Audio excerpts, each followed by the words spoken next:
Hi friends, ఈ రోజు చేపలు ఎలా అయినా పట్టాలని ఫిక్స్ అయిపోయాం. అందుకే ఎప్పుడో మూలన పడేసిన గాలాలు పట్టుకొని చెరువుకు అయితే వచ్చేసాం. నేను గాలాలతో చేపలు పట్టి చాలా రోజులు అవుతుంది. ఇంతకు ముందు ఎప్పుడు గాలాలు పట్టుకొని చెరువుకు వచ్చినా ఖాళీ చేతులతో ఎప్పుడు వెళ్ళలేదు. చాలా రోజులకు చేపలు పట్టడానికి వచ్చాం కాబట్టి ఈ రోజు పడతాయో లేదో చూడాలి. గాలాలకి ఫీడ్ వేయడానికి కొంచెం తౌడుతో పాటు కలిపిన గోధుమ పిండి తీసుకువచ్చాం. ఇంతకు ముందు నేను గాలాలకు వేయడానికి మైదా పిండి వాడేటోని. మన సబ్స్క్రైబర్ ఒక అతను గోధుమ పిండితో చేపలు సూపర్ గా పడతాయి అన్నాడు. అందుకే ఈ రోజు గోధుమ పిండి కలుపుకొచ్చా. ముందుగా మనం తెచ్చుకున్న తౌడుని కొంచెం నీటిలో చల్లాలి. ఎందుకంటే ఈ తౌడు అంటే చేపలకి చాలా ఇష్టం. చెరువులో తౌడు చల్లామంటే ఎక్కడున్న చేప అయినా గాలం దగ్గరికి రావాల్సిందే. చిన్న చేపలకైతే ఇంకా చూసుకునే పనే లేదు, అంత బాగా వస్తాయి చిన్న చేపలు. చూద్దాం ఇవాళ మన లెక్క ఎలా ఉందో. చిన్న చేపలు నీటిలో తౌడుని తింటే భలే అనిపిస్తుంది కదా. మొత్తానికి మనకి ఇవాళ ఎన్ని చేపలు పడతాయో చూద్దాం.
చూడండి ఎక్కడ వద్ద అయిపోయింది ట్యూబ్కి. వానికి ఇప్పుడు కాదులే.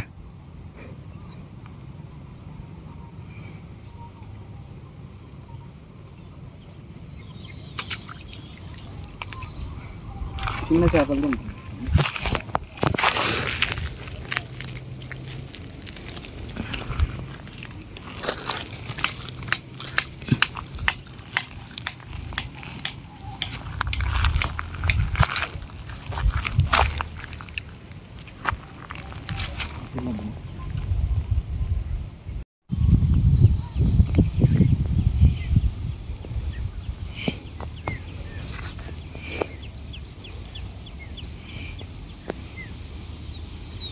మా పక్కన ఒక బాబాయ్ ఎర్రలతో జల్లలు సూపర్ గా పడుతున్నాడు. ఈ చిన్న జల్లల్ని గాలంతో లాగుతుంటే పెద్ద చేపలు లాగినట్టే అనిపిస్తుంది. దీన్ని వీడియో తీస్తుండగానే మా గాలాన్ని చేప లాగడం స్టార్ట్ చేసింది.